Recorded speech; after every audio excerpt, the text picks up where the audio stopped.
दोस्तों, हिंदू संगठनों का मकबरे के अंदर मंदिर होने का दावा, लेकिन क्या कह रहे हैं इतिहासकार। आज हम इसी से जुड़ी बहुत सारी जानकारी आपके लिए लेकर आए हैं। हम इतनी मेहनत से जानकारी इकट्ठी करके लेके आते हैं, लेकिन आप हमारा चैनल सब्सक्राइब नहीं करते हैं। सब्सक्राइब कर लीजिए और बेल आइकन की घंटी को भी दबा दीजिए, ताकि हम जो भी जानकारी और इतिहास की वीडियो आपके लिए लेकर आएँ वो सबसे पहले आप तक पहुँचे। फ़तेहपुर के अबूनगर इलाके में नवाब अब्दुल समद के मकबरे को लेकर विवाद पैदा हो गया है। कई हिंदू संगठन इसके अंदर मंदिर होने का दावा कर रहे हैं। कुछ लोग 11 अगस्त को मकबरे में घुस आए और तोड़फोड़ की। इन संगठनों का दावा है कि इस मकबरे के भीतर हिंदू देवी देवताओं के निशान हैं। पुलिस की मौजूदगी के बावजूद हिंदू संगठन के लोग बैरिकेड तोड़कर परिसर में घुस गए। हालांकि बाद में फ़तेहपुर के ज़िला अधिकारी रविंद्र सिंह ने दावा किया है कि अब हालात सामान्य हैं। पुलिस ने 10 ज्ञात और 150 अज्ञात लोगों के खिलाफ FIR दर्ज की है। SP अनूप कुमार सिंह ने कहा, उपद्रवियों की पहचान की जा रही है। कानपुर प्रयागराज GT रोड पर फ़तेहपुर है। ये गंगा यमुना के बीच के दोआब क्षेत्र में स्थित है। फ़तेहपुर के ज़िला मुख्यालय के कोतवाली इलाके में अबूनगर है। ये मकबरा इसी इलाके में स्थित है। इसके गुंबदों की हालत बेहद ख़राब है। ज़िला गजेटियर बताता है कि नवाब अब्दुल समद औरंगज़ेब के दौर में पैलानी यानी कि बुंदेलखंड के सूबेदार थे। उन्हें बड़ी जागीरें मिली हुई थीं। उन्होंने मुत्तौर में किला और टैंक बनवाए, लेकिन रहने का ठिकाना यहीं फ़तेहपुर रखा। फ़तेहपुर के गजेटियर के मुताबिक यहाँ शहर में कोई इमारत नहीं है जिसका कोई ऐतिहासिक महत्व हो, सिवाय नवाब अब्दुल समद के मकबरे के, जो उनके जीर्ण शीर्ण किले के बराबर में है। गजेटियर में बताया गया है कि अबूनगर का नाम अब्दुल समद के बड़े बेटे अबू मोहम्मद के नाम पर है। मकबरे पर एक शिलालेख में अब्दुल समद की मृत्यु की तारीख सन 1699 है। वहीं उनके पुत्र अबू मोहम्मद की मृत्यु तारीख सन 1704 लिखी है। हालांकि गजेटियर में इसके डिज़ाइन को लेकर कहा गया है, ये एक भारी अव्यवस्थित संरचना है जिसके प्रत्येक कोने पर एक गुंबद है जो केंद्रीय गुंबद की ऊंचाई के बराबर है। मकबरे के केयर टेकर मोहम्मद नफीस दावा करते हैं मकबरा करीब 500 साल पुराना है। यहाँ पर अबू मोहम्मद और अबू समद की मज़ारें हैं। मोहम्मद नफीस ने कहा, यह मकबरा 10 साल में बनकर तैयार हुआ था। हमसे पहले अनीस भाई इसकी देखरेख करते थे। उनके देहांत के बाद मैं इसकी देखरेख करता हूँ। इलाहाबाद विश्वविद्यालय के इतिहास विभाग के प्रोफेसर हेम्ब्रम चतुर्वेदी का कहना है कि मकबरे के बारे में ज़्यादा जानकारी उपलब्ध नहीं है। उन्होंने कहा, लेकिन इस इलाके में मुस्लिम शासकों का दौर रहा है जिसके पास बड़ी जागीरें थीं।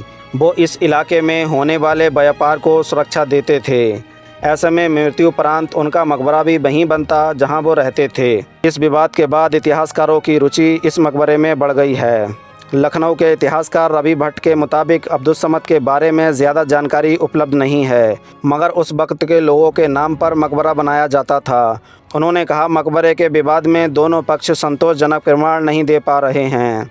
इस इलाके में पुरातत्व स्थल असनी और भटोरा हैं, जो इस बात का प्रमाण है कि इस अंचल में वैदिक काल का प्रभाव रहा है, लेकिन सिर्फ कुआं और परिक्रमा मार्ग होने के संकेत से मंदिर होने का प्रमाण नहीं मिलता है। फ़तेहपुर के हिंदू संगठन से जुड़े लोग कई दिन से मार्च का आह्वान कर रहे थे। इसको BJP का भी समर्थन मिला हुआ था। BJP के ज़िला अध्यक्ष मुखलाल पाल इस मामले में अब लोगों से शांति की अपील कर रहे हैं। हालांकि वो पहले खुद इस अभियान में शामिल थे। उन्होंने पहले चेतावनी दी थी 11 अगस्त 2025 को मकबरे के भीतर मौजूद शिव मंदिर की पूजा अर्चना करने वाले हैं। उन्होंने आम लोगों से भी वहां पहुंचने की अपील की थी। इसके बाद हिंदू संगठन के कार्यकर्ता सोमवार को इकट्ठा हुए और मकबरे की तरफ मार्च किया। पुलिस ने बैरिकेडिंग की हुई थी। परिसर के पास पहुँचते ही भीड़ पुलिस के बैरिकेड को तोड़कर मकबरे के भीतर घुस गई। मकबरे के भीतर मज़ार तोड़ने का वीडियो सोशल मीडिया पर वायरल हुआ। हालांकि अधिकारियों ने इसकी पुष्टि नहीं की। हिंदू संगठनों का दावा है कि मकबरे के भीतर शिवलिंग मौजूद है। फ़तेहपुर में मठ मंदिर संरक्षण संघर्ष समिति ने मकबरे में मंदिर होने का दावा किया है। जिलाधिकारी रविंद्र सिंह से जब इस घटना के बारे में पूछा गया तो उन्होंने कहा, अभिलेखों की जाँच की जाएगी।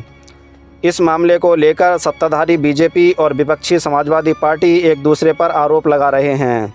समाजवादी पार्टी के कानपुर कैंट के विधायक मोहम्मद हसन रूमी ने आरोप लगाया है कि पुलिस की मौजूदगी में ये घटना हुई। उन्होंने कहा, मकबरा का गाटा संख्या 753 है जो 10 बीघा 17 बिस्सा में है। वहीं मंदिर का गाटा संख्या 1159 है, जो काफ़ी दूर है।